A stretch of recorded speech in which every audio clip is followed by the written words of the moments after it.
আপনি কাঁদছেন কেন রুষ্ট পুরুষ? আমি তো আপনার, দেখুন এখন এই মুহূর্তে আমি আপনার বউ, আপনার অর্ধাঙ্গিনী। তবে কেন আপনার চোখে পানি? আমি তোমায় ভীষণ ভালোবাসি নিবেদিতা। তোমায় পাবো কখনো ভাবিনি। তোমায় পাওয়ার আনন্দে এতটাই প্রখর যে আমি কাঁদছি। আমার ছেড়ে যেও না কখনো, মরে যাব। ভালোবাসি ভীষণ। আপনাকে ছেড়ে যাওয়ার প্রশ্নই ওঠে না। ভালোবাসি আমি আপনাকে, ছেড়ে যাওয়ার জন্যই তো ভালোবাসিনি। নিবেদিতা রুষ্ট পুরুষের ছিল, আছে এবং থাকবে। আজ তো আপনার নামে লিখিত হলাম, তবুও কেন এত ভয়? তুমি আমি কতটা ভালোবাসি তা আমি বলে বোঝাতে পারবো না বউ।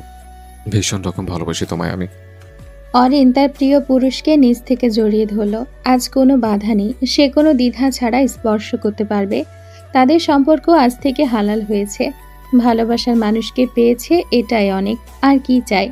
ধূসর তার থেকে কিছুটা দূরত্ব নিয়ে বসল এবং এরপর তার নিবেদিতার ললাটে উষ্ণ স্পর্শ করল। নিবেদিতা লজ্জায় রাঙা হলো। ধূসর দেখছে তার নিবেদিতাকে লজ্জায় রাঙা হতে দেখতে। কি ভীষণ সুন্দর লাগছে তার বউ, তার অর্ধাঙ্গিনী তার সামনে লজ্জায় রাঙা হয়ে বসে আছে। সে মুগ্ধতা নিয়ে দেখছে। আমার রাঙা বউ, তোমার লজ্জায় রাঙা মুখখানা দেখে আমি আজন্মকাল কাটিয়ে দিতে পারবো। আমার রূপবতী, আমার কোনবতী, ভালোবাসি নিবেদিতা। ধূসর অরিনের বিয়ের আজ 2 দিন। সেদিন দুজন বেশ কিছুক্ষণ একসাথে সময় কাটিয়েছে। ধূসর অরিনের কোলে মাথা রেখে শুয়েছিল আর অরিন চুলে বিলি কেটে দিচ্ছিল। সেসব কথা মনে করছিল ধূসর। ধূসর হেঁটে বন্ধু মহলের মাঝে বসে পড়ল। আজ স্নিগ্ধাও উপস্থিত। সব বন্ধুরা একসাথে হয়েছে। সবাই তো ভীষণ খুশি ধূসরের জন্য। নাফিস ধূসরকে উদ্দেশ্য করে বলে, কি বন্ধু, গতকাল বউয়ের সাথে কেমন সময় কাটালে? স্নিগ্ধা অবাক হলো। বউ? বউ কিসের? কার বউ? ধূসর আবার বিয়ে করেছে নাকি যে বউ আসবে? সে ভীষণ বিরক্ত হলো। বিরক্তিকর কণ্ঠে বলল, তুই মজা করছিস নাফিস? ধূসরের বউ আসবে কোথা থেকে? ও কি বিয়ে করেছে নাকি? নুরা হাসতে হাসতে বলল, ধূসর বিয়ে করেছে 2 দিন আগে। ভাবি যে কি কিউট, তোকে বলে বোঝাতে পারবো না।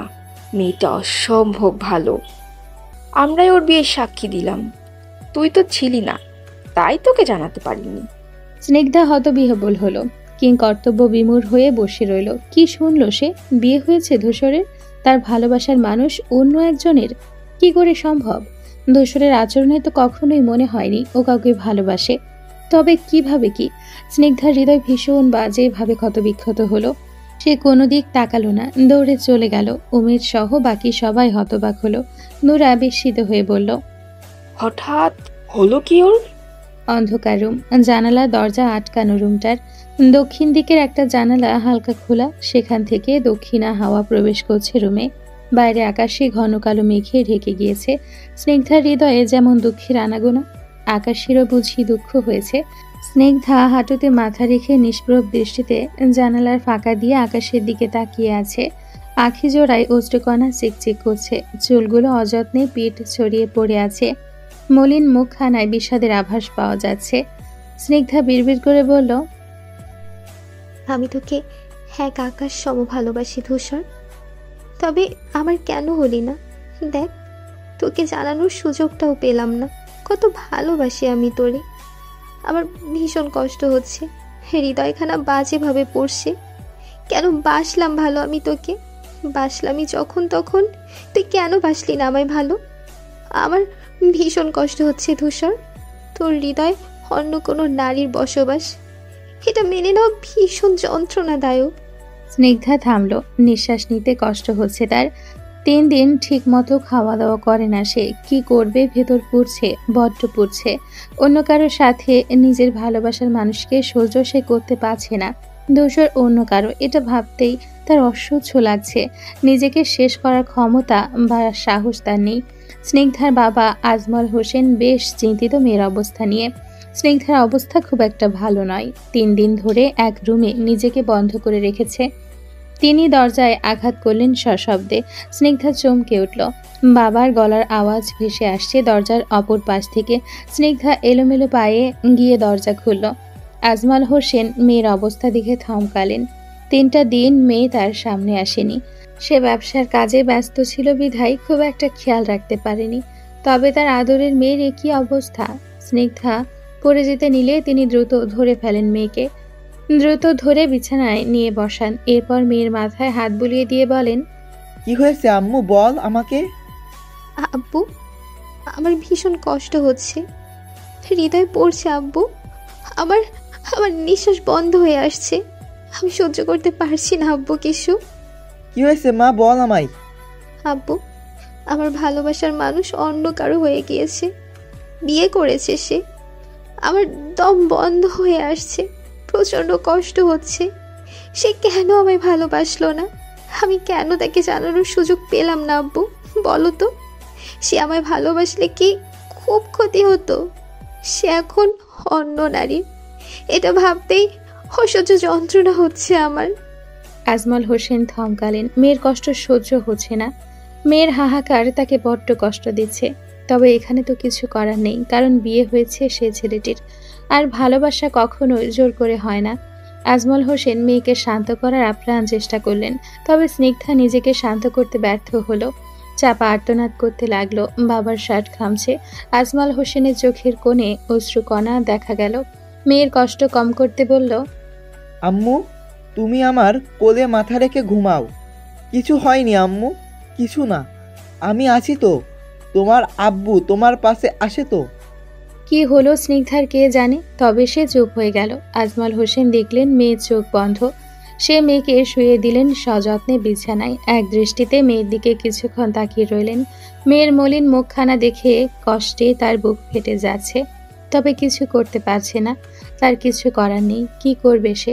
ছেলে বিবাহিত, তা না হলে তো সে হাতে পায়ে ধরতো না হয়। মেয়ের সুখের জন্য এটুকু সে করতেই পারত। অরিন আর ধূসরের বিয়ের পঞ্চম দিন। অরিন বাড়িতে আজ শুক্রবার বিধায় এই একটা দিনই সে বাড়িতে থাকার সময় পায়। নিজের রুমে শুয়ে আছে। আকাশে ঘন কালো মেঘ। জানালার কাছে চেয়ার নিয়ে বসে আছে। শীতল হাওয়া তাকে ছুঁয়ে দিচ্ছে। অদ্ভুত এক অনুভূতি হচ্ছে তার। সে বিবাহিত। 5 দিন এত ব্যস্ত ছিল যে ধূসরের সাথে ঠিকমতো কথা বলারও সুযোগ পায়নি। আজ একটু বের হবে ভেবেছিল, তবে আকাশের যে অবস্থা, মনে তো হয় না আজ আর বেরোতে পারবে। তবে দুঃখ নেই তার তাতে। সে এখন একান্ত ধূসরের। ধূসর তার ব্যক্তিগত পুরুষ, শুধুমাত্র তার। কি ভীষণ সুন্দর ভালোবাসা। ভালোবাসা ভয়ঙ্কর সুন্দর, অনেক বেশি সুন্দর। দুজন দুজন মানুষকে ভালোবাসলো, পেয়ে গেল। ভালোবাসা সুন্দর, তবে সবার ক্ষেত্রে নয়। অরিনের ভাবনার মাঝে মুঠোফোনটা শব্দ করে বেজে উঠল। অরিন চমকে গেল।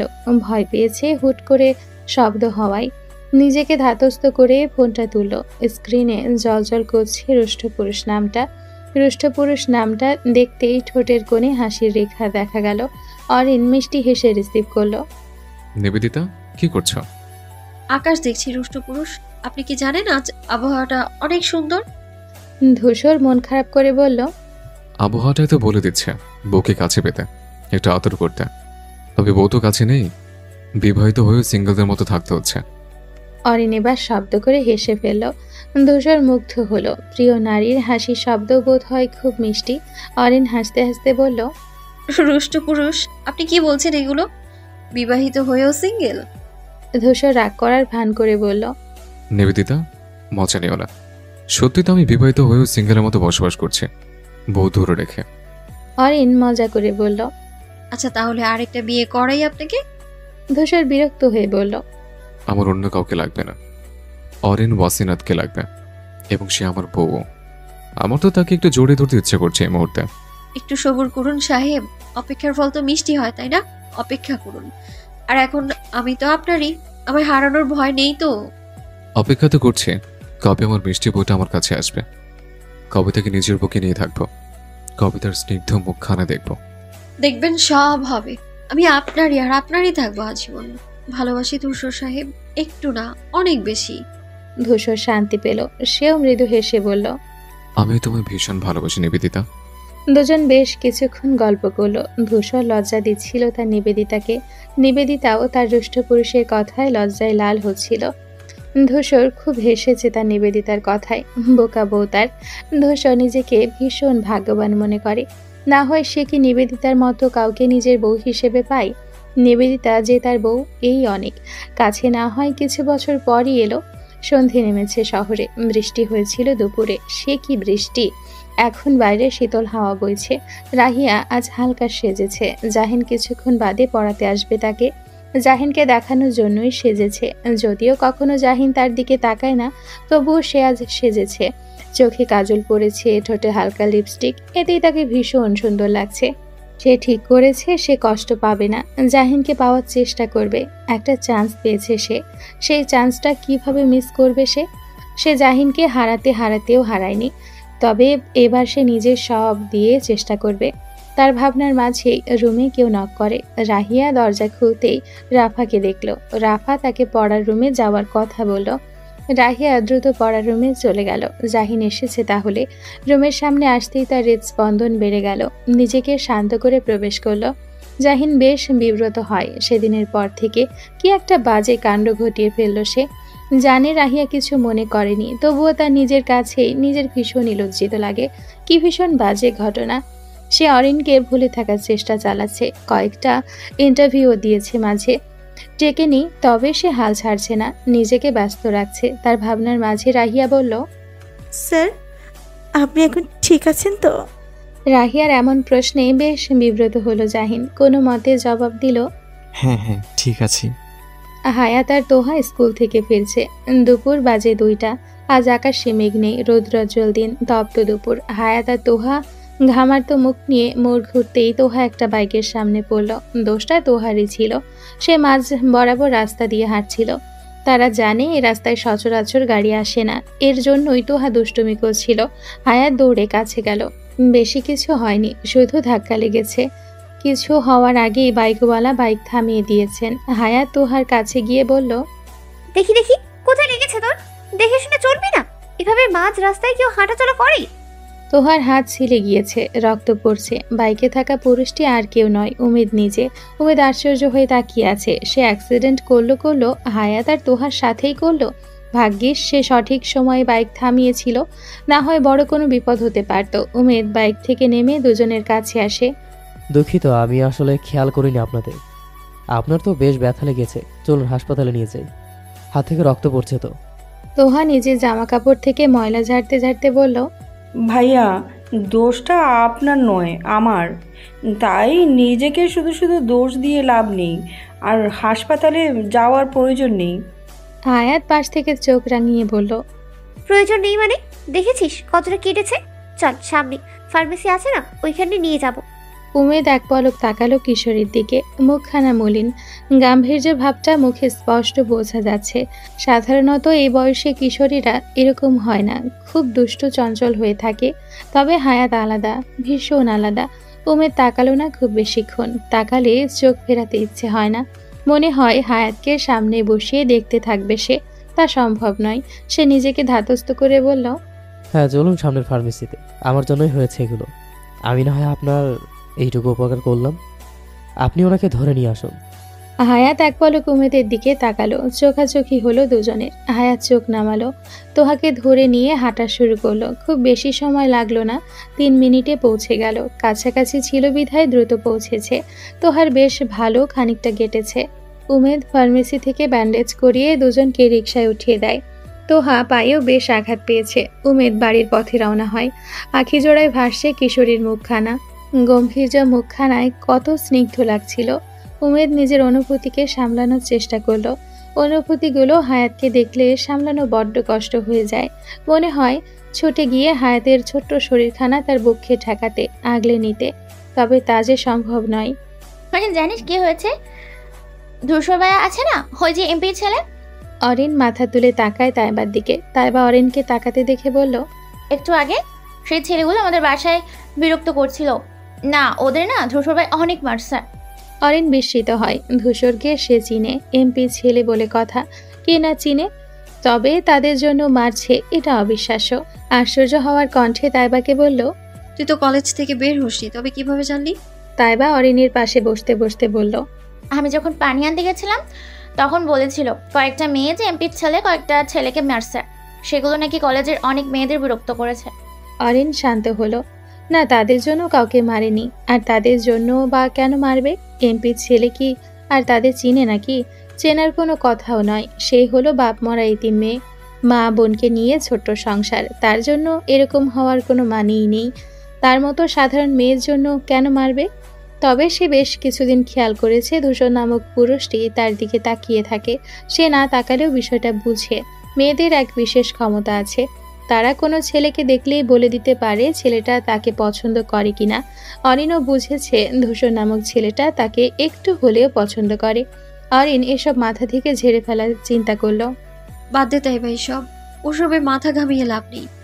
দুজন ক্লাস করে বের হলো। কলেজ গেট দিয়ে বের হতেই চোখে পড়ল ধূসর নামক পুরুষটিকে। বাইকে বসে তাদের দিকেই তাকিয়ে আছে। অরিন এক নজর তাকিয়ে চোখ সরিয়েছে। ধূসরদের সামনে দিয়ে যাওয়ার সময় ধূসর তাদের সামনে এসে দাঁড়ায়। অরিন তাইবা দুজনেই থেমে যায়। অরিন তাকায় না পর্যন্ত। ধূসর গম্ভীর কণ্ঠে বলে, এরপর থেকে কেউ ডিস্টার্ব করলে আমাকে বলবে অরিন।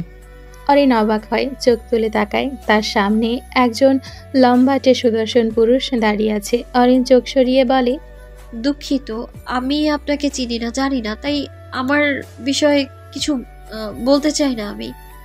আর আপনার এইসব বিষয়ে দেখার কোনো দরকারও নেই, আমি বুঝে নিব আমার জিনিস। অরিন এক মুহূর্ত সেখানে না দাঁড়িয়ে হাঁটা ধরল তাইবাকে নিয়ে। ধূসর কিছুক্ষণ তাকিয়ে চলে যায় নিজের গন্তব্যে। ফোনের বিকট শব্দে অরিন অতীত থেকে বেরিয়ে আসে। এত সময় অতীতের পাতা ঘেঁটে তারা ধূসরের প্রথম কথোপকথনের কথা মনে করছিল। আজও স্পষ্ট মনে আছে তার, সেদিন সে প্রেমে পড়েছিল তার রুষ্ট পুরুষে। তার রুষ্ট পুরুষের রাগ ভয়ঙ্কর। মনে আছে তার পরের দিনের কথা, তার সামনে কি করেছিল, সে কি রাগ। সে সব ভাবনা বাদ দিয়ে মুঠোফোনটি পাশ থেকে হাতে তুলে নিল। ধূসর কল করেছে।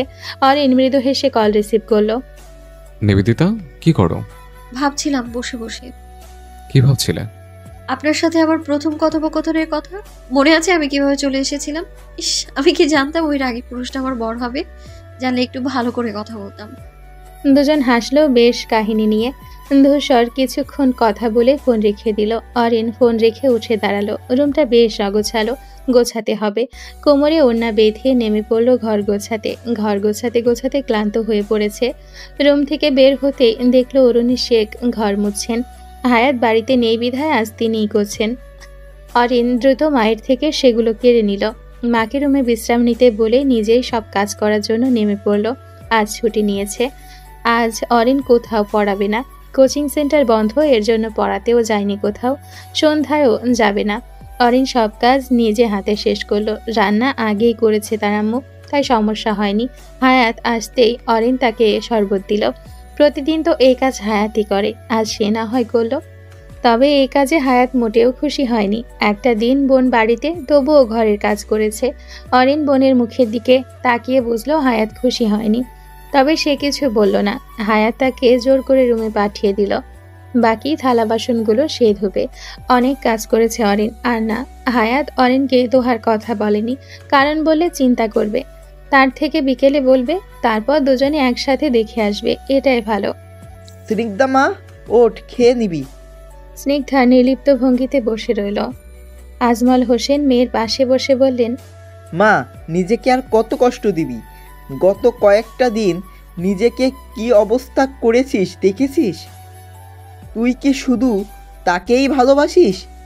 আমি কি তোর কিছুই না? আমায় কি ভালোবাসিস না মা? স্নিগ্ধা বাবার দিকে তাকালো। তার হঠাৎ কষ্ট হলো বাবার মুখের দিকে তাকিয়ে। নিজেকে সামলানোর চেষ্টা করবে ভাবলো বাবার কথা ভেবে। স্নিগ্ধা বুকে মাথা রাখলো তার বাবার। আজমল হোসেন মেয়ের মাথায় হাত বুলিয়ে দিলেন। স্নিগ্ধা মনে মনে আওড়ালো, তুই কখনো জানবি না, তোকে কেউ একজন খুব ভালোবাসতো, পাগলের মতো চাইতো। তোর জন্য প্রতিটা মুহূর্ত ছটফট করেছে। তুই ভালো থাক। আমি চাই তুই সুখী হ। আমার সব সুখ তোর হোক। 90 দিন। আকাশে সূর্য মামার উপস্থিতি বোঝা যাচ্ছে না। মিনিট পর পর মেঘের আড়ালে চলে যাচ্ছে। ঘামার্ত শরীর নিয়ে পার্কের বেঞ্চে বসে আছে অরিন। অপেক্ষা করছে তার রুষ্ট পুরুষের। যখন হেঁটে আসছিল ভীষণ রোদ ছিল। ঘেমে একাকার হয়ে গিয়েছে। ওড়না দিয়ে মুখখানা মুছে নিল। ধূসর কিছুটা দৌড়ে এসে দাঁড়ালো অরিনের সামনে। অরিনকে উদ্দেশ্য করে বলল, দুঃখিত নিবেদিতা, তুমি এইভাবে অপেক্ষা করানোর জন্য। ধূসর বেঞ্চে বসে আবারও বলল, আগামী শুক্রবার রাফার বিয়ে, এর জন্য একটু ব্যস্ত সময় পার করছে। তোমায় বেশ অনেকদিন হলো দেখি না, তার জন্য ছুটে আসা। তোমাকে কি খুব বেশি অপেক্ষা করিয়েছে? অরিন ধূসরের কিছুটা কাজ ঘেঁষে বসল। ধূসরের ঘামার্ত মুখখানা নিজের ওড়নার কোনা দিয়ে মুছে দিল। ধূসর এক দৃষ্টিতে তাকিয়ে রইল অরিনের দিকে। তার ভীষণ রকম ভালো লাগছে। অরিন ঘাম মুছিয়ে দিয়ে সরে আসলো। পার্কে খুব বেশি লোক নেই, যারা আছে তারাও প্রেমিক প্রেমিকা যুগল নিজেদের মতো সময় কাটাচ্ছে। আর এই সময়ে কে বা থাকবে? ধূসর অরিনের কিছুটা কাছে আসলো। এরপর অরিনকে উদ্দেশ্য করে বলল, আমি কি তোমায় জড়িয়ে ধরবো নিবেদিতা? অরিন কিছুক্ষণ তাকিয়ে থাকে ধূসরের চোখের দিকে, বোঝার চেষ্টা করে সেই গভীর কালো আখি জোড়ার ভাষা। অরিন স্পষ্ট বুঝতে পারছে ধূসরের আকুলতা, তাকে কাছে পাওয়ার আকাঙ্ক্ষা। অরিন মাথা নাড়াতেই ধূসর শক্ত করে নিজের বুক পিঞ্জিরায় অরিনকে ঠাঁই দেয়। অরিন নিশ্চুপ হয়ে থাকে। ধূসরের বুকে মাথা রেখে তার হৃদস্পন্দনের শব্দ শুনতে থাকে। এভাবে বেশ কিছুক্ষণ কেটে যায়। ধূসর ছেড়ে দেয় অরিনকে। ধূসর অরিনের গালে হাত রেখে বলে, তোমাকে কাছে পাওয়ার যন্ত্রণা ভীষণ কষ্টদায়ক। তোমাকে রোজ সকালে জড়িয়ে ধরার খুব শখ আমার। তোমাকে রোজ শাড়িতে দেখার শখ আমার। তোমাকে ভিন্ন ভিন্ন ভাবে চাই, আমার ভীষণ বাজে ভাবে চাই। কবে আমার হবে? অরিন ধূসরের কপালে উষ্ণ স্পর্শ করে বলে, আমি তো আপনারই, শুধু একটু অপেক্ষা, তারপর আমাদের ছোট্ট একটা সংসার হবে। আমি আপনি ভীষণ সুখে থাকবো। ভালোবাসি রুষ্ট পুরুষ। দুজন একাকী বেশ কিছুক্ষণ সময় কাটালো। এখন বাড়িতে ফিরবে অরিন। ধূসর রিক্সা ঠিক করে তাতে উঠিয়ে দিল তাকে। ভাড়াটাও ধূসরই দিয়েছে, তাকে দিতে দেয়নি। অরিন খুব একটা জোর করেনি, সে জানে ধূসর শুনবে না। রিক্সা এসে গেটের সামনে থামলো। অরিন নামতেই বাড়িতে লোকজনের উপস্থিতি টের পেল। বুকটা ধক করে উঠল। সে দ্রুত বাড়ির দিকে এগোলো। লোকজনের ভিড় ঠেলে বর্ষার রুমে আসলো। তাইবাকে দেখতে পেল। মায়ের রুম থেকে কান্নার আওয়াজ ভেসে আসলো। অরিন তাইবার কাছে গিয়ে বলল, কি হয়েছে? বাড়িতে লোকজন কেন এত? তাইবা মাথা নিচু করেছিল। অরিনের দিকে তাকাতেই অরিন চমকে উঠল। তাইবার চোখে পানি। কি হয়েছে? তার মায়ের বা হায়াতের কি কিছু হলো? বুক ধড়ফড় করছে। ছুটে গেল সে মায়ের রুমে। তাইবাও ছুটল অরিনের পিছু। অরিন রুমে আসতেই থমকালো। তার মা বিছানায় শুয়ে আছে, পাশে হায়াত কাঁদছে। তাকে সামলানোর চেষ্টা করছে তোহা আর তাইবার মা। অরিন ধপাস করে পড়ে যেতে নিল। পেছন থেকে তাইবা ধরে ফেলল। হায়াত আপুকে দেখে সেদিকে গেল, কিন্তু অরিনের কি সে খোঁজ আছে? সে তো সেই তখনই জ্ঞান হারিয়েছে। হায়াত আপুকে জড়িয়ে ধরতে ধরতে বলে, আপু, আমাকে বল না উঠতে। ও আপু, দেখ না, আমাকে আমার নিস্তেই শুয়ে আছে। আমাকে আমাকে উঠতে বল, আমাকে একটু বসতে বল। এমন কেন করছে আম্মু? হায়াত উঠে আবার মায়ের কাছে আসে, মাকে জড়িয়ে ধরে বলে, ও আম্মু, আম্মু ওঠো না, দেখো না তোমার অরিন হায়াত কাঁদছে। উঠে একটু বুকে আগলে নাও। আম্মু, আমার ভীষণ কষ্ট হচ্ছে আম্মু। হায়াতের আর্তনাদে রুমে থাকা সবার চোখে পানি। তোহা তাইবার কাছে এক গ্লাস পানি নিয়ে আসে। অরিনকে তাইবা ধরে আছে, কেউ কোনো কথা বলছে না। মহিলারা সবাই দেখছে। তাইবা তোহার হাত থেকে পানি নিয়ে অরিনের মুখে ছিটালো, কিন্তু জ্ঞান ফিরল না। অতি শোকে মেয়েটা জ্ঞান হারিয়েছে। বাপ মারা যাওয়ার পর মা বোনই ছিল তার শেষ সম্বল। আজ মাকেও হারালো। তাইবার ভীষণ কষ্ট হচ্ছে। মেয়েটাকে সে নিজের বোন মনে করে। এই অবস্থা মেনে নিতে পারছে না সে। তাইবা দুজন মহিলার সাহায্যে অরিনকে তার রুমে শুইয়ে দিল। এখন পুরুষ মানুষের খুব প্রয়োজন।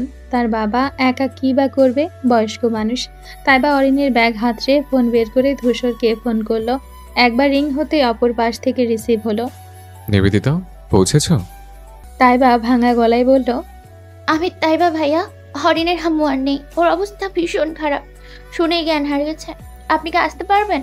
ছেলে মানুষ নেই বাড়িতে। আমার আব্বুর বয়স হচ্ছে, সে একা পারবে না। ধূসর থমকালো সব শুনে, নিজেকে স্বাভাবিক করলো। নিবেদিতা তার বউ এত বাজে পরিস্থিতির ভেতরে আছে, সে সব ভুলে গেল। তাইবাকে বলল, আপু, তুমি কিছুক্ষণ অধিক খেয়াল রাখো, আমি আসছি তাড়াতাড়ি। তুমি একটু দেখো অরিনকে, আমি এখনই আসছি। ধূসর কল কাটলো। সবে বাড়ি ফিরছিল। অরিনের অবস্থা জেনে সে বসে থাকতে পারবে না। জানুক সবাই তার বউ নিবেদিতা। ধূসর গায়ে শার্ট জড়িয়ে উমেদকে কল করলো। উমেদকে সাথে নিয়ে রওনা হলো অরিনদের বাড়িতে। পৌঁছে দেখলো বাড়ির পরিবেশ ঠান্ডা। তার আসতে 15 মিনিটের বেশি সময় লেগেছে। মহিলারা অরুণী শেখকে গোসল করাতে নিয়ে গেছেন।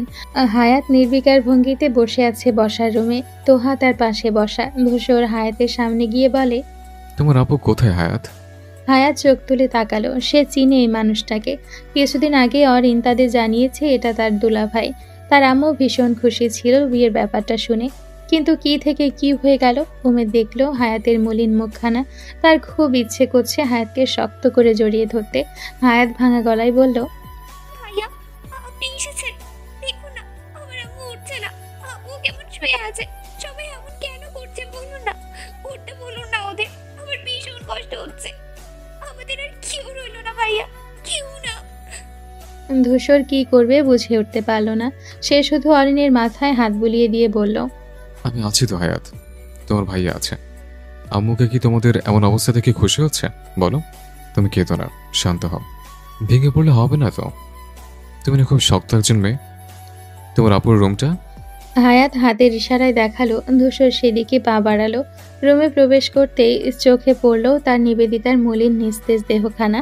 পাশেই তাইবা বসে আছে। তাইবা ধূসরকে দেখে রুম থেকে বের হয়ে গেল। ধূসর ধীর পায়ে এগিয়ে গেল তার বউয়ের দিকে। পাশে বসে জ্ঞান ফেরানোর চেষ্টা করতে লাগলো। কিছুক্ষণ চেষ্টা করার পর অরিন ধীরে ধীরে চোখ মেলে তাকালো। অরিনকে চোখ খুলতে দেখে ধূসর স্বস্তির নিঃশ্বাস ফেলল। অরিন লাফ দিয়ে উঠে বসলো। মায়ের কথা মাথায় আসতেই পাগলামি করা শুরু করলো।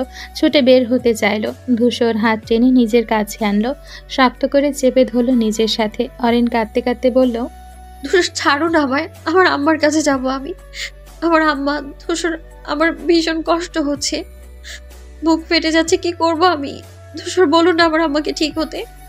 অরিন ধূসরের থেকে নিজেকে ছাড়ানোর চেষ্টা করলো। কিল ঘুষি মারল ধূসরের বুকে, তবে নিজেকে ছাড়াতে ব্যর্থ হলো। ধূসর ক্ষীণ কণ্ঠে বলল, শান্ত হও বউ, একটু শান্ত হও। তুমি এমন করলে হায়াতকে কে সামলাবে? ও তো অনেক ছোট, ভীষণ ছোট। তুমি এমন করলে ওকে যে সামলানো যাবে না। আল্লাহ তাআলা যা ভালো বুঝেন তাই করেন। শান্ত হও তুমি। ধূসর আমার বুকটা খা খা করছে। যার মুখ দেখে রোজ সকাল হয় আমার, তাকে আর দেখতে পাবো না, ছুতে পাবো না তাকে আর। আমার নিঃশ্বাস নিতে কষ্ট হচ্ছে ভীষণ। ধূসর এনে দিন না আমার মাকে। আমার মা তো গতকাল রাতেও ঠিক ছিল, তবে এক রাতের ব্যবধানে কি হলো? ধূসর চুপ। কি বলবে সে? মেয়েটা বাপ মা দুজনকেই হারালো। এই বয়সে কতটা পরিশ্রম করে নিজের মা বোনকে ভালো রাখার জন্য। তার দুনিয়া ছিল দুজন মানুষকে নিয়ে, তার ভেতর আর একজনই নেই। এখন পুরো পৃথিবীতে তাদের আর বাপ মা বলতে কেউ থাকলো না। অরিন বুঝলো কিনা কে জানে। হঠাৎ শান্ত কণ্ঠে বলল, আমায় ছাড়ুন ধূসর, বাইরে যাবো আমি হায়াতের কাছে। গভীর রাত, নিস্তব্ধতা বিরাজ করছে চারপাশে। অরুণী শেখের দাফন সম্পূর্ণ হয়েছে আসরের আজানের পর। বিছানায় এলোমেলোভাবে শুয়ে আছে হায়াত, পাশেই তাইবা ঝিমাচ্ছে। তোহাও হায়াতের পাশে শুয়ে আছে। অরিন দরজার বাইরে থেকে বোনকে এক পলক দেখে এলোমেলো পায়ে ছাদে আসলো। তার অবস্থা ভীষণ খারাপ, চোখ মুখে মলিনতা স্পষ্ট। অরুণী শেখকে বাড়ির আঙিনায় কবর দেওয়া হয়েছে। ছাদ থেকে স্পষ্ট দেখা যায় দমকা হাওয়া বইছে। এক দৃষ্টিতে তাকিয়ে দেখছে অরিন। ধূসর হাত মুখ ধুয়ে ওয়াশরুম থেকে বের হতেই অরিনকে দেখতে পায় না। অজানা ভয়ে বুক কেঁপে ওঠে তার। কোনো মতে ভেজা মুখখানা মুছে হায়াতের রুমে উকি দেয়। অরিনকে না দেখে ছাদের উদ্দেশ্যে রওনা হয়। ছাদে উঠে অরিনকে দেখতে সে স্বস্তির নিঃশ্বাস ফেলে। ধীর পায়ে এগিয়ে আসে তার নিবেদিতার কাছে। নিবেদিতাকে পেছন থেকে জড়িয়ে ধরে। অরিন হঠাৎ কারো স্পর্শ পেয়ে হকচকিয়ে ওঠে। ধূসর ছেড়ে দেয় অরিনকে। অরিন পিছু ফিরে চায় তার একমাত্র আস্থা করা মানুষটার দিকে। তার এখন আপন বলতে দুজন মানুষ রইল। তার তো তবুও নিজের স্বামী আছে, তবে হায়াত ওর কি থাকলো জীবনে? ছোট বয়সে বাবাকে হারিয়েছে, এখন মাকে। যখন জীবনটা উপভোগ করবে ঠিক সেই সময়টা সে বুঝতার মেয়ের মতো কাটিয়েছে। অরিন ক্ষীণ কণ্ঠে বলল, দেখুন না ধূসর, আমার মা নেই, আমার হায়াতের কেউ নেই আমি ছাড়া। আমার আপনি আছেন, কিন্তু ওর তো কেউ রইল না আমি ছাড়া। আপন মানুষ বলতে আমি একা রইলাম। তবে আমিও তো বউ আপনার, আপনার বাড়ি যেতে হবে, কিন্তু ওর কি হবে? মেয়েটার বয়স ঘুরে ঘুরে বেড়ানোর, দুষ্টুমি করার, আর সেই ও বুঝদার মেয়ের মতো আচরণ করে। আমার ভীষণ কষ্ট হচ্ছে, বলুন না কিভাবে কমাবো এই কষ্ট আমি? ধূসর সহ্য করতে পারল না প্রিয় নারীর চাপা আর্তনাদ। নিজের বক্ষ পিঞ্জিরায় আগলে নিল, শক্ত করে জড়িয়ে ধরল তার প্রিয় নারীকে। এরপর বলল, আমি আছি তো হায়াত, তোমার একার বোন নয় নিবেদিতা, ও আমারও বোন। ওর বড় ভাই আছে ওর পাশে। ওর আপু আর ভাইয়া থাকতে আর কাউকে কি লাগে নাকি? অরিন কিছু বলল না। সেভাবেই ধূসরের বুকে মাথা গুজে রইল। বেশ কিছুক্ষণ সেভাবে রইল দুজন। ধূসর কোলে তুলে নিল অরিনকে হুট করে। অরিন তাকালো ধূসরের পানে একবার। এরপর গলা জড়িয়ে ধরে বুকের সাথে মিশে রইল। ধূসর অরিনকে নিয়ে অরিনের রুমে আসলো। মেয়েটার শরীর চলছে না বুঝতে পারছে সে। অরিনের ছোট্ট শরীরখানা আসলেই চলছে না। ধূসর বিছানায় শুয়ে দিল, লাইট বন্ধ করে পাশে বসলো। অরিনের মাথায় হাত বুলিয়ে দিয়ে বলল, আমি আছি নিবেদিতা, তুমি কিছুক্ষণ ঘুমাও। মধ্যরাত এখন, একটু না ঘুমালে অসুস্থ হয়ে পড়বে। এরপর হায়াতকে কে সামলাবে বলো? তাই ঘুমাও। অরিন মাথা নাড়ল, চোখ বন্ধ করলো। ধূসর পাশে বসে হাত বুলিয়ে দিতে লাগলো। অরিন ঘুমালো বেশ কিছুক্ষণ পর। ধূসর অধর স্পর্শ করলো তার প্রিয় নারীর কপালে। বেশ কিছুক্ষণ বসে তাকিয়ে রইল তার নিবেদিতার পানে। ধূসর দরজার পেছন থেকে আটকে ছাদে আসলো। সূর্যমামা উঠতে শুরু করেছে। সারাটা রাত ঘুমায়নি ধূসর। কিভাবে ঘুমাবে সে? এই পরিবারে যে সে ছাড়া আর কেউ নেই। ধূসর উমেদকে কল করলো। কল করার সাথে সাথে উপাস থেকে রিসিভ হলো। হয়তো উমেদও ঘুমায়নি। উমেদ অস্থির কণ্ঠে জিজ্ঞেস করলো, ওই দিকের অবস্থা কেমন? সবাই ঠিক আছে? হায়াত, অরিন ওরা ঠিক আছে? রিল্যাক্স উমেদ, সব ঠিক আছে। এখন বল ওদিকের কি খবর? সবাই তো জেনে গেছে সব। বাবার কি খবর, কিছু জানিস? আমি তো তোমাদের বাড়িতে যাইনি, তবে মনে হয় না আঙ্কেল মেনে নিবে। সে তো জানিস কেমন, আবার না জানিয়ে বিয়ে করেছিস। মানলে নামক, না মানলে কোনো সমস্যা নেই। আমি ধূসর আমার বউ শালীকে খাওয়ানোর ক্ষমতা রাখি। আর ইন্টারভিউ দিয়েছিলাম না, ঠিকই গেছে। সামনের মাস থেকে জয়েনিং। বাহ, বেশ ভালো খবর। আমিও তো দিলাম, তবে এখনো কোনো খবর পাইনি। আঙ্কেল না মানলে কি তুই আলাদা থাকবি অরিনকে নিয়ে? হ্যাঁ, কারণ ওকে ছাড়তে আমি পারবো না।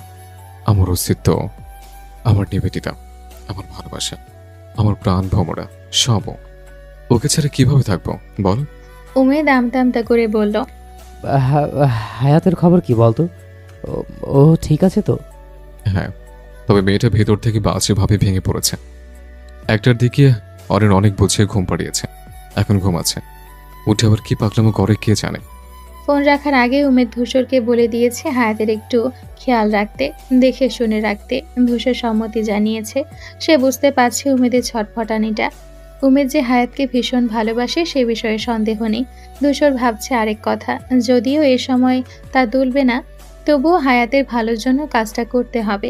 আর সে জানে উমেদ কখনো হায়াতকে কষ্ট দিবে না, হায়াতকে আগলে রাখবে সে। সকাল 9টা। অরিন লাফ দিয়ে ঘুম থেকে ওঠে। গতকালের কথা মনে পড়তেই আখি জোড়ায় বৃষ্টির ফোঁটার মতো অশ্রুকণার দেখা মিলল। বৃষ্টির মতো ঝপঝপ করে গড়িয়ে পড়ল গাল বেয়ে। অরিন নিজেকে শান্ত করার চেষ্টা করলো। তার বোনকে সামলাতে হবে, এত ভেঙে পড়লে চলবে না। বোনকে সে ছাড়া কে দেখবে? তাকে এখন শক্ত হতে হবে। অরিন 2 হাত দিয়ে গাল মুছে নেয়। ধূসর তখনই প্রবেশ করে রুমে। অরিনকে উঠতে দেখে এগিয়ে আসে অরিনের কাছে। ধূসরকে দেখে অরিন বলে ওঠে, হায়াত কোথায়? উঠেছে? রান্না হয়েছে? মেয়েটা তো খেলো না কিছু সেই রাতে। অরিন, অরিন রিল্যাক্স। হায়াত এখনো ঘুমাচ্ছে, আর রান্নার দরকার নেই। এবার আম্মু খাবার দিয়ে গিয়েছে। অমি তো এসেছে। তুমি ফ্রেশ হয়ে আসো, খেতে হবে। কাল তুমিও খাওনি কিছু। আমার আর খাওয়া, আমার দুনিয়াই থমকে গিয়েছে একদিন আগেই ধূসর। আমার আম্মু সুস্থ মানুষটা আর নেই, এই কথা ভাবলেই দম বন্ধ হয়ে আসে আমার। অরিন, মানুষ চিরস্থায়ী নয়, একদিন মারা যেতেই হবে, মেনে নাও। কিছু কি করা আছে বলো? কিছুই করার নেই। আমার মনে হয় আন্টি ঘুমের ঘরে হার্ট অ্যাটাক করেছেন। এখন এসব বাদ দাও, যাও ফ্রেশ হয়ে আসো। অরিন মাথা নাড়িয়ে চলে যায় ফ্রেশ হতে। ধূসর রুম থেকে বের হয়ে উমেদকে দেখতে পায়। সোফাতে বসে আছে উমেদ। ধূসর এসে ওর পাশে বসে। উমেদ চিন্তিত গলায় বলে, তোদের ব্যাপারটা নিয়ে বাইরে অনেক চর্চা হচ্ছে। হাওয়ার বেগে ছড়িয়ে পড়েছে ব্যাপারটা। এমপির একমাত্র ছেলে হয় এই সমস্যা হচ্ছে। আর পাবলিক তো কেমন বুঝিস, ওরা এখন আরিন হায়াতকে খারাপ বানাচ্ছে। তুই চিন্তা করিস না উমেদ, কিছু হবে না। আমি আছি তো, আমি সব ঠিক করে দেব। এখন আপাতত অরিন আর হায়াত একটু নিজেদের সামলে নিক, এরপর আমি সবটা সামলে নেব। উমেদ কিছু বলল না। অরিন ততক্ষণে বসার রুমে চলে এসেছে। উমেদকে দেখলেও কিছু বলতে পারল না ঠোঁট নাড়িয়ে, সেই ক্ষমতা তার নেই। সে ধীর পায়ে হায়াতের রুমে গেল। মেয়েটা শুয়ে আছে। মলিন মুখখানা দেখে অরিনের বুকটা কেঁপে উঠল। চোখের কার্নিশে পানির চিহ্ন স্পষ্ট।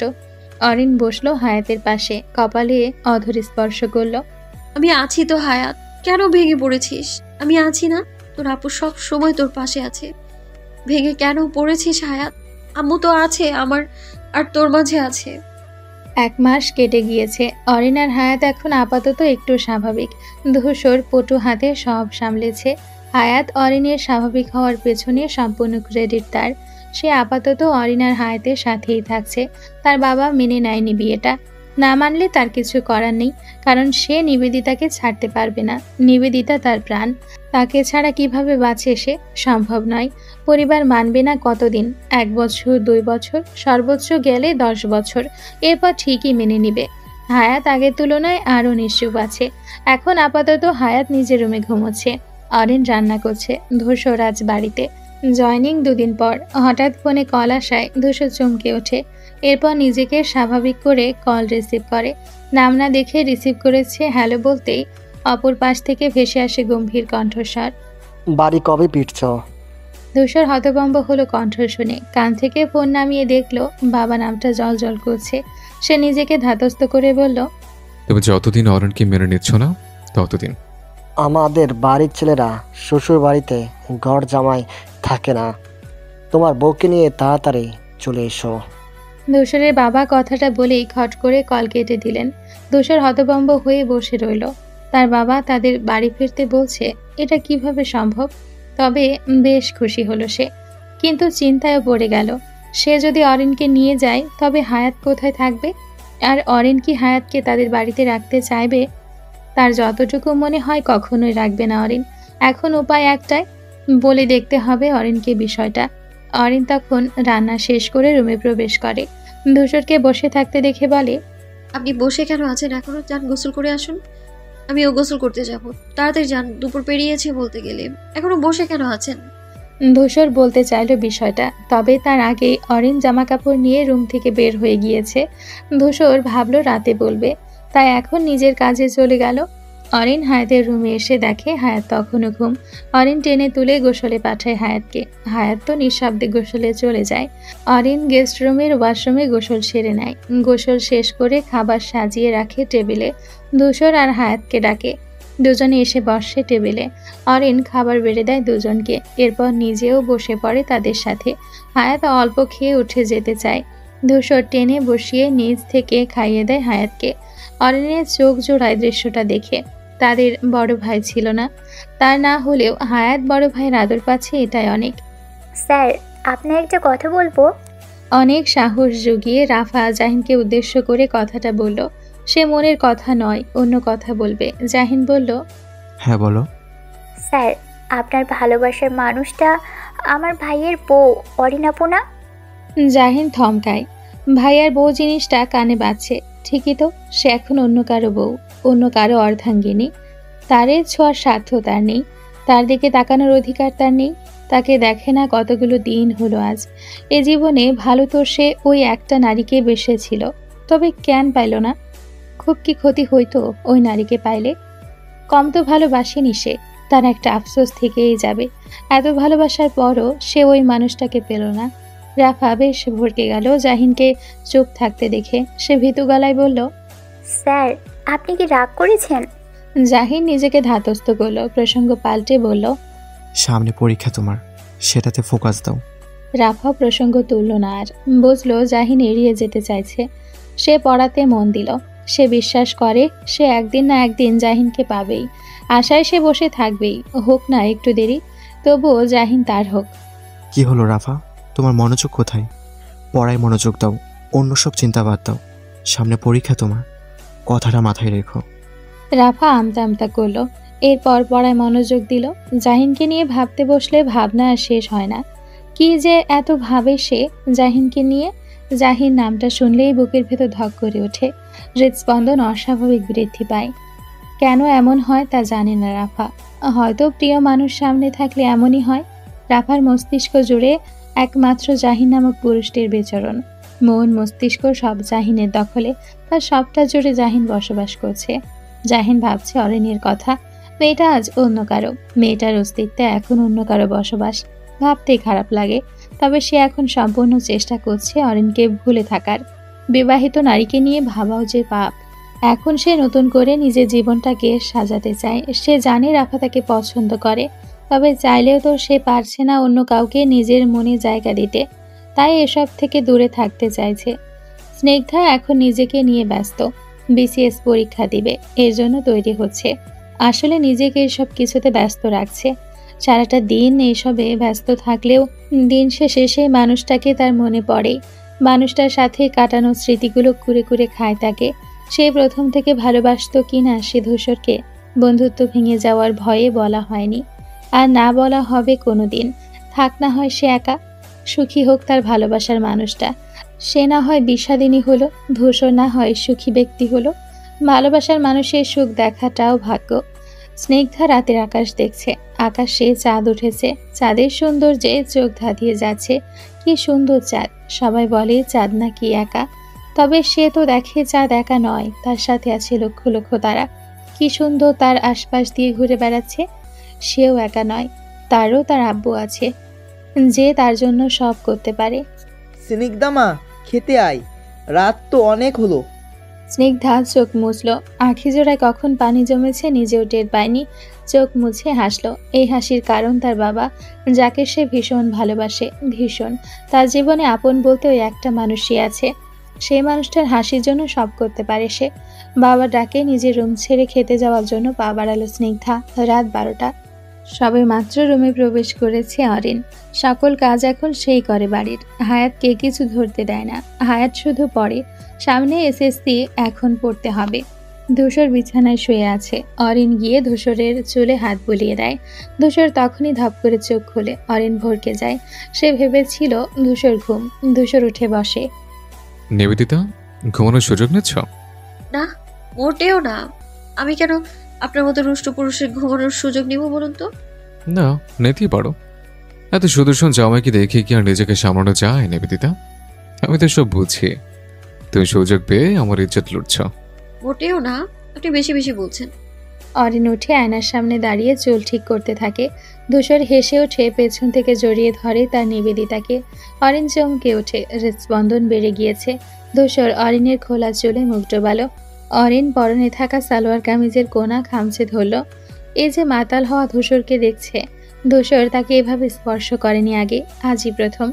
ধূসর নেশাতুর কণ্ঠে বলে, নিবেদিতা, তুমি চলে কি শ্যাম্পু নাও বলো তো?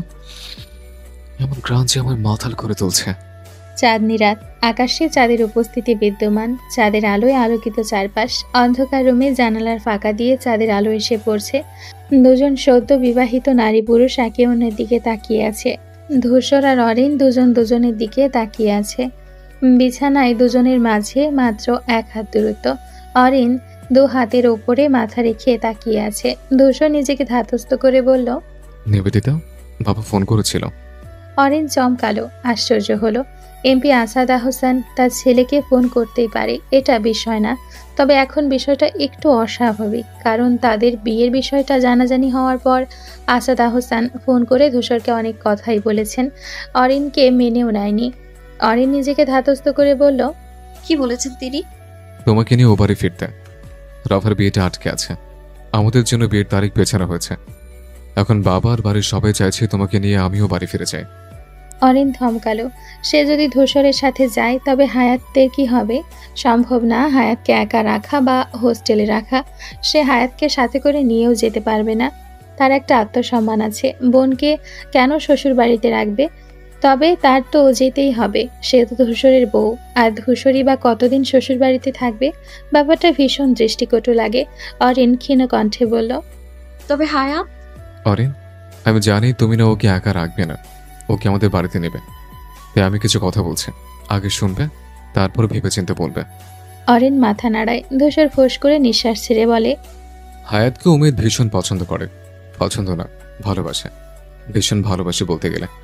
এখন তুমি আমার বউ, তোমার আমার বাড়িতে যেতেই হবে। আর আমি বার কতদিন শ্বশুর বাড়িতে থাকবো? তুমি হায়াতকে আমাদের সাথে নেবে না জানি, তাই আমি বলছি শোনো আগে।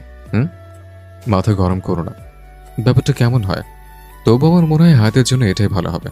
ধূসর থেমে আবার বলে, উমেদ ভালো ছেলে, তুমি চাইলেও হায়াতকে বিয়ে করবে। হায়াত ভালো থাকবে, তুমি আমায় বিশ্বাস করো। অরিন শোয়া থেকে ধপ করে উঠে বসলো। ধূসরও সঙ্গে সঙ্গে উঠে বসলো।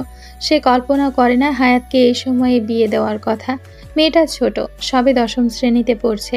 এখন কিছুতেই বিয়ে সে দিবে না, যতই উমেদ ভালো ছেলে হোক না কেন। হায়াতের বয়সটা পড়াশোনা করার। এখন সে বিয়ে দিবে না হায়াতকে। হায়াতকে বড় ডাক্তার বানাবে সে। তার বোন বড় ডাক্তার হবে, এটা তার মায়ের স্বপ্ন, সে পূরণ করেই ছাড়বে। অরিন বেশ কিছুক্ষণ ভেবে বলল, আমি জানি উমেদ ভাইয়া নিঃসন্দেহে একজন ভালো মানুষ, আমার বোন সুখীও হয়তো থাকবে। তবে আমি চাইছি না ওকে বিয়ে নামক বন্ধনে আবদ্ধ করতে। আমি ওকে হোস্টেলে রাখবো, আর ওর পড়াশোনার খরচ নিয়ে অসুবিধা নেই। ওপাশের ফ্ল্যাটটা ভাড়া দিব, এ পাশটা এমনই থাক। আর যাই হোক, ওকে আমি এখন বিয়ে দেব না। ধূসর বুঝলো অরিনের কথা। দুজনের দিক থেকে দুজন ঠিক। ধূসর তবুও বলল, ওর তবু একজন গার্ডিয়ান প্রয়োজন। ওকে আগলে রাখার জন্য হলে একজন মানুষ দরকার নিবেদিতা। কেন ধূসর? আমি আপনি আছি না? মেয়েটার এসএসসির মাত্র কয়েক মাস বাকি। ও একটা ধাক্কা খেয়েছে, এটা সামলে উঠতে হিমশিম খাচ্ছে। এখন আবার আর কোনো ধাক্কা দিয়ে ওকে শেষ করতে চাইছি না আমি। আপনার কথাগুলো ঠিক, তবে এখন কোনো মতেই আমি ওকে দ্বিতীয় ধাক্কা দিতে চাইছি না। মেয়েটা আগে নিজেকে সামলাক। ও এমনিতেই অনেকটা শক্ত, নিজেকে সামলে নেবে। তবুও বিয়ে নামক বন্ধনে আমি ওকে আটকাবো না। এসএসসি পরীক্ষা দিক, এরপর উমেদ ভাইয়ার ব্যাপারটা আমি বলবো ওকে। ও সম্মতি দিলে বিয়ে দেব, কিন্তু এখন নয়। এখন এসব সম্ভব নয়। ধূসর অরিনের প্রতিটা কথা মনোযোগ দিয়ে শুনল। আসলে মেয়েটাকে এ সময় এত মানসিক চাপ দেওয়ার প্রয়োজন নেই। ধূসর মৃদুস্বরে বলল, দুঃখিত, আমি বুঝিনি। তুমি ঠিকই বলেছ, মেয়েটা ছোট, এত মানসিক চাপ নিতে পারবে না। এমনিতে অনেক ঝড় গিয়েছে। এর থেকে বরং তুমি যে ভালো বুঝবে তাই করো, আমার সমস্যা নেই। তবে এটুকু জানিয়ে রাখলাম, উমেদ ভালোবাসে হায়াতকে। অরিন মিহি কণ্ঠে বলল, ভালো যখন বাসে তখন অপেক্ষা সে করতে পারবে। করুক অপেক্ষা, অপেক্ষার ফল মিষ্টি হয়। আচ্ছা, এগুলো এখন বাদ দাও, আসো তোমার একটা আদর করে। আদর আদর পাচ্ছে ভীষণ। অরিনের গালগুলো লজ্জায় রাঙা হলো। আখি জোড়া নামিয়ে নিল। ধূসর ঠোঁট কামড়ে হাসলো। তার ভীষণ আনন্দ লাগে তার নিবেদিতাকে একটু লজ্জায় দেখতে। লজ্জায় রাঙা হলে যে কি ভীষণ সুন্দর লাগে তার বউকে, তার নিবেদিতাকে, সে বলে বোঝাতে পারবে না। অরিন লাজুক গলায় বলল, আপনি দিন দিন ভীষণ রকম অসভ্য হচ্ছেন রুষ্ট পুরুষ। বউয়ের কাছে কে সভ্য থাকে নিবেদিতা? তবুও আপনি দিন দিন অনেক বেশি অসভ্য হচ্ছেন। বউয়ের কাছে সব হলে দুনিয়া চলে না। ধূসর শেষের টুকু টেনে বলল। অরিন অসভ্য বলে উল্টো দিকে ফিরে শুয়ে পড়ল। ধূসর হাসলো। অরিনের গা ঘেঁষে শুয়ে পড়ল। অরিন মুচকি হাসলো তার রুষ্ট পুরুষের কাজ দেখে। অরিনের মায়ের কথা মনে পড়ল। সারাদিন নিজেকে এক এক কাজে ব্যস্ত রাখলেও রাতের সময়টাতে হয় না, মায়ের করা প্রতিটা কাজ মনে করে। মাকে ভীষণ মনে পড়ে তার। মায়ের কথা মনে পড়তে আঁখি জোড়া ভিজে গেল। মুছল না হাত বাড়িয়ে। ততক্ষণে ধূসর ঘুমিয়ে পড়েছে। ঘুমের ঘোরে আষ্টে পৃষ্ঠে জড়িয়ে ধরেছে তাকে। এই মানুষটা না থাকলে কি যে হতো তার কে জানে। মানুষটাকে ভীষণ ভালোবাসে সে। অরিন ধূসরের দিকে ফিরে আদর ছোঁয়ালো ললাটে। এরপর ধূসরের থেকে নিজেকে ছাড়িয়ে নিল। ধীর পায়ে উঠে শব্দহীনভাবে দরজা খুলল। নিঃশব্দে দরজা হালকা করে চাপিয়ে হায়াতের রুমে আসলো। হায়াতের পাশে বসে পড়ল। মেয়েটা ঘুমিয়ে আছে। চোখ ভেজা দেখে বুঝলো ঘুমানোর আগে কেঁদেছে। অরিন হাত বাড়িয়ে মুছে দিল। বোনের কপালে অধর ছোঁয়ালো, মাথায় হাত বুলিয়ে দিল। তার কি যেন হয়েছে, ঘুম আসে না রাতের বেলায়। সে রোজ নিয়ম মাফিক ধূসরের সাথে ঠিক সময় ঘুমোতে যায়, তবুও ঘুম আসে না। ধূসর ঘুমিয়ে পড়ার পর হায়াতকে দেখে যায় এসে। ঘুমাতে ঘুমাতে সেই 2টা পার হয়ে যায়। কি ভীষণ বাজে অভ্যেস হয়েছে তার গত 1 মাসে। কলেজে যাওয়া হচ্ছে না, 1 মাস বাড়ি থেকে বের হয় না। বিকেলের দিকে তোহা তাইবা এসে ঘুরে যায়, তাদের মন ভালো করার চেষ্টা করে। কোনোদিন জোর করে লুডো খেলতে বসায়, তো কোনোদিন সবাই মিলে লেবু চোর, চোর পুলিশ এসব খেলে। হায়াত তখন একটু হাসে, ছাড়া পুরোটা সময় বইয়ের পাতায় ডুবে থাকে। মেয়েটা চোখ মুখ শুকিয়েছে, ঠিক মতো খায়ও না। ধূসর জোর করে যদি একটু খাইয়ে দেয় সে চেষ্টা করে, তবুও হায়াত খেতে চায় না। সে বেশ কিছুক্ষণ বোনকে পরোক্ষ করলো। এরপর ধীরে উঠে নিজের রুমে চলে আসলো। রুমে এসে ধূসরকে ঘুমিয়ে থাকতে দেখে স্বস্তির নিঃশ্বাস ফেল। ছেলেটা যদি জানে সে না ঘুমিয়ে জেগে থাকে খুব বকবে তাকে। ধূসর অনেক চেষ্টা করছে তাদের স্বাভাবিক করার। ছেলেটা সাধ্যমতো চেষ্টা করছে, তবুও মা তো কিভাবে ভুলে থাকবে। প্রতিটা মুহূর্তে মনে পড়ে। বাড়ির প্রতিটা কোনায় কোনায় তার মায়ের স্মৃতি, কিভাবে ভুলবে সে? সম্ভব নয়। অরিন সাবধানে শুয়ে পড়ল এসে ধূসরের পাশে। ধূসরকে দেখতে দেখতে ঘুমিয়ে পড়ল মেয়েটা। অরিনের সারা শব্দ না পেয়ে চোখ খুলল ধূসর। সে জানে অরিন প্রতিদিন এমন করে, সেও কিছু বলে না। সে জানে এসব ভোলা অসম্ভব। তার এখন আপাতত শুধু হায়াতকে নিয়ে চিন্তা। মেয়েটা একা হস্টেলে থাকবে কিভাবে? সে তার প্রিয় নারীর মুখের দিকে তাকিয়ে মনে মনে আওড়ালো, তুমি আমি ভীষণ ভালোবাসি নিবেদিতা। তুমি আমি আমার মৃত্যুর আগ অব্দি আগলে রাখবো, রক্ষা করে যাব। আকাশে ঘন কালো মেঘ, বৃষ্টি নামবে হয়তো। ধূসর তৈরি হচ্ছে, ও বাড়িতে যাবে সে আজ গিয়ে দেখা করে আসবে। এরপর খুব শীঘ্রই তার একমাত্র বউকে নিয়ে নিজের বাড়িতে ফিরবে। ধূসর আজ 1 মাসেরও বেশি সময় পর নিজের বাড়িতে ফিরবে। কি হয় কে জানে। তার মা হয়তো ভীষণ অভিমান করেছে, তবে সে বা কি করবে? তার বউয়ের যে সে ছাড়া আর কেউ নেই। তাকে সেই মুহূর্তে সামলানোটা বেশি জরুরি ছিল। ধূসর তৈরি হয়ে নিবেদিতা বলে জোরে জোরে ডাকতে লাগলো। অরিন রান্নাঘর থেকে ছুটে আসলো। অরিন ভেবেছে ধূসরের বোধহয় কিছু লাগবে। ধূসর অরিনকে রুমে প্রবেশ করতে দেখে টেনে নিজের সাথে মিশিয়ে নেয়। অরিন প্রথমে ভড়কে যায়, অতঃপর বুঝতে পারে ধূসরের মাথায় দুষ্টুমি ঘুরছে। ধূসর ছাড়ুন, হায়া চলে আসতে পারে। নিবেদিতা, কেউ আসবে না। দেখো, রুমের দরজা বন্ধ করো। আমার ভীষণ আদর আদর পাচ্ছে, এর জন্য তোমায় ডেকে আনলাম। ছটফট করো না তো, একটু শান্তভাবে দাঁড়াও তো। ধূসর, আপনি দিন দিন অনেক বেশি অসুখ হয়ে যাচ্ছেন। ছাড়ুন, রান্না করতে হবে। আপনি এমন ভাবে ডেকেছেন, আমি ভেবেছি কিছু লাগবে আপনার। এমন করবেন জানলে জীবনেও আসতাম না। তুমি আমার কাছে আসতে বাধ্য নিবেদিতা। তুমি আমার, শুধু আমার। অন্য কারো হওয়ার চেষ্টা করো না, মেরে ফেলবো। তুমি যেখানে যাও না কেন, ঘুরে ফিরে আমার খাঁচাতেই বন্দি তুমি। ধূসর কথাগুলো বলে অরিনের নাকের সাথে নিজের নাক ঘষল। অরিন অবাক দৃষ্টিতে তাকিয়ে দেখছে। মানুষটার চোখে তার জন্য আকাশসম ভালোবাসা দেখতে পাচ্ছে, যার শেষ নেই। ধূসর বাঁ হাতে অরিনের মুখে পড়ে থাকা চুলগুলো কানের পিছে গুজে দিয়ে বলল, আচ্ছা ম্যাডাম, এত ভাববেন না, পাগল হয়ে যাবেন। আমার ভালোবাসার গভীরতা প্রখর নিবেদিতা। আকাশ যেমন অন্তহীন, আমার ভালোবাসা তেমন অন্তহীন। দুটোরই শেষ নেই। জানলে বোধহয় ভালো হতো, তবে আমি জানি না কেন তোমায় এত ভালোবাসি আমি। তবে ভালোবাসি, ভীষণ ভালোবাসি। বউ, তোমাকে একদিন আমার ভালোবাসার গভীরতা বোঝাবো, বুঝেছো তো? ধূসর শেষের কথাটা বলে চোখ মারল অরিনকে। অরিন মানে বুঝতে পেরে ভীষণ লজ্জা পেল। লজ্জায় গাল দুটো হালকা গোলাপি বর্ণ ধারণ করল। ধূসর টুপ করে অরিনের ডান গালে অধর স্পর্শ করল। অরিন চমকে উঠল ধূসরের এরূপ কাজে। চোখ বড় বড় করে ধূসরের দিকে তাকিয়ে রইল। ধূসর ঠোঁট কামড়ে হাসল। বাম গালেও অধর স্পর্শ করল ধূসর। অরিন স্থির হয়ে রইল। ধূসর মুখটা অরিনের কানের কাছে নিয়ে ফিসফিস করে বলল, এটুকুতে আপনার হয়ে গেল বউ? তো পুরো আমি তাকে কিভাবে সামলাবেন আপনি? অরিনের এবার লজ্জায় কান দিয়ে ধোঁয়া বেরোনোর উপক্রম। ধূসর ইচ্ছে করে লজ্জা দিচ্ছে তার নিবেদিতাকে। নিবেদিতার লজ্জায় রাঙা মুখখানা দেখতে তার ভীষণ ভালো লাগে। তার লজ্জাবতী লতা, লজ্জায় নাকটা কেমন লাল বর্ণ ধারণ করেছে। ধূসর বাঁ হাতে অরিনের মুখখানা তুলল। অরিন আখি জোড়া ততক্ষণে বন্ধ করে নিয়েছে। নাকে টুপ করে একখানা চুমু দিয়ে ছেড়ে দিল। অরিন তখনও আগের না স্থির হয়ে দাঁড়িয়ে আছে। ধূসর শব্দ করে হেসে ফেলল। অরিন অসভ্য বলে ছুটে রুম থেকে বের হয়ে আসলো। ইস, কি লজ্জা! এত লজ্জা কোথায় রাখবে সে? তার রুষ্ট পুরুষও দিন দিন অসভ্য হয়ে উঠছে। অরিন রান্নাঘরে দাঁড়িয়ে কিছুক্ষণ আগের ঘটে যাওয়া ঘটনাগুলো ভাবছিল। আনমনে ডান হাতটা বাম গালে চলে গেল। এখনো মনে হচ্ছে ধূসর স্পর্শ লেগে আছে। অরিন এসব ভাবা বন্ধ করলো। এখন রান্না করতে হবে। অরিন দ্রুত 1 গ্লাস দুধ নিয়ে হায়াতের রুমে আসলো। মেয়েটা পড়ছে। অরিন দুধের গ্লাসটা টেবিলে রেখে বলল, খেয়ে নে হায়াত, আর অনেক পড়েছিস, এখন ওঠ। যা তোহার কাছ থেকে ঘুরে আয়, এরপর এসে দুপুরে খাবি। আর একটু পড়ি। একটু না, আর চল উঠ, আগে শেষ কর এটা, এরপর তোহার বাড়ি। হায়াত মাথা নাড়ালো। দুধটুকু খেয়ে বাড়ি থেকে বেরিয়ে গেল। হায়াত বের হতেই অরিন দীর্ঘশ্বাস পেল। মেয়েটা সব কিছু ভুলতে সারাটা সময় বইয়ের মাঝে ডুবে থাকে। অরিন রান্নাঘরে গিয়ে রান্নার জিনিস গোছাতে শুরু করে। ধূসর তৈরি হয়ে রুম থেকে বের হলো। অরিন বুঝলো ধূসর বের হবে, তবে সামনে যেতে লজ্জা লাগছে, ভীষণ লজ্জা লাগছে। একটু আগের কাহিনীর কারণে কি কাণ্ডটাই না করলো ছেলেটা। ধূসর বুঝলো তার বইয়ের না আসার কারণ, নিঃশব্দে হাসলো। এরপর উঁচু গলায় ডেকে উঠল নিবেদিতা বলে। অরিন থতমত খেয়ে দৌড়ে গেল ধূসরের কাছে। কি হয়েছে, এভাবে ডাকছেন কেন? আমি বের হচ্ছে। এখনো তোমার মুখখানা না দেখে কিভাবে বের হই বলো তো? আচ্ছা দেখেছেন, এবার যান, সাবধানে যাবেন, আর তাড়াতাড়ি ফিরবেন দয়া করে।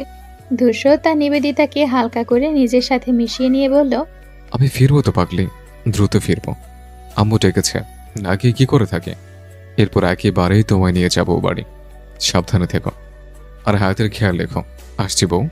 ধূসর বেরিয়ে গেল কথাটা বলে। অরিন মৃদু হেসে দরজা আটকে নিজের কাজে মন দিল। অনেক কাজ, মাকে মনে পড়ল, তবুও নিজেকে সামলালো। এখন হায়াতকে সামলাতে হবে। সে ভীষণ চিন্তিত মেয়েটাকে নিয়ে। হস্টেলে থাকতে তো মনে হয় পারবে না। কি করবে সে?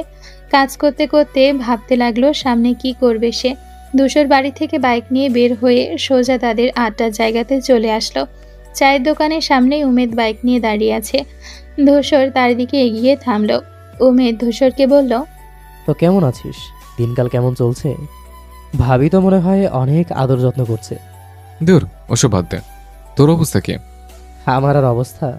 তুমি তো তোমার বউকে কাছে পাচ্ছ, আর আমি তাকে দেখার সুযোগও নেই।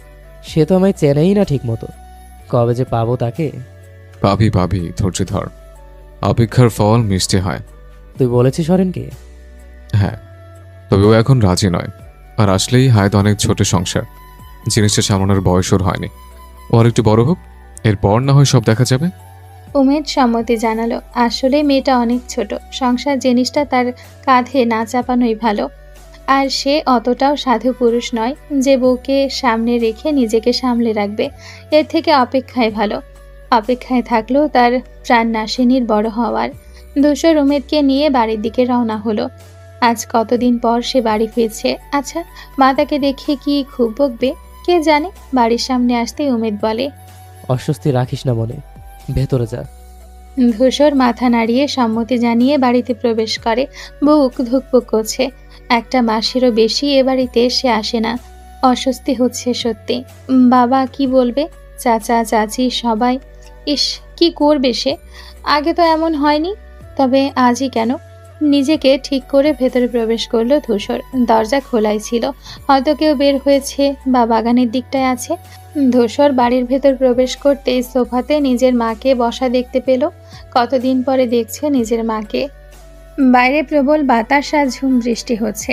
এমন হুট করে যে এমন বৃষ্টি হবে তা ভাবতে পারেনি কেউই। শহরতলির মানুষ এদিক ওদিক ছুটে নিজেদের ভেজার হাত থেকে রক্ষা করতে ব্যস্ত।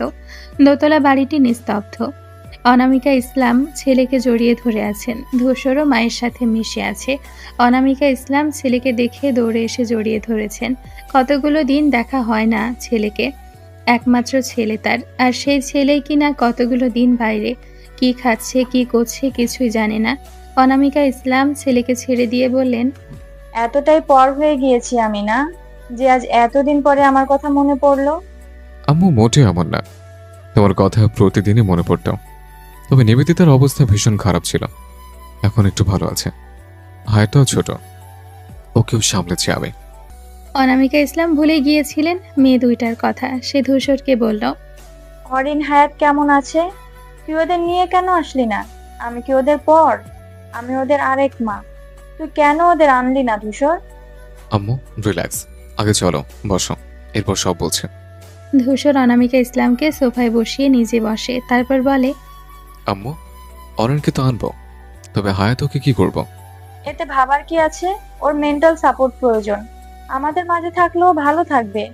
তুই অরিন আর হায়াত দুজনকেই নিয়ে আসবি। আম্মু অরিন রাজি না, নিজের শ্বশুরবাড়িতে নিজের বোনকে রাখতে সে রাজি না। হায়াতকে হোস্টেলে পাঠাতে চাইছে, কিন্তু কিভাবে সম্ভব?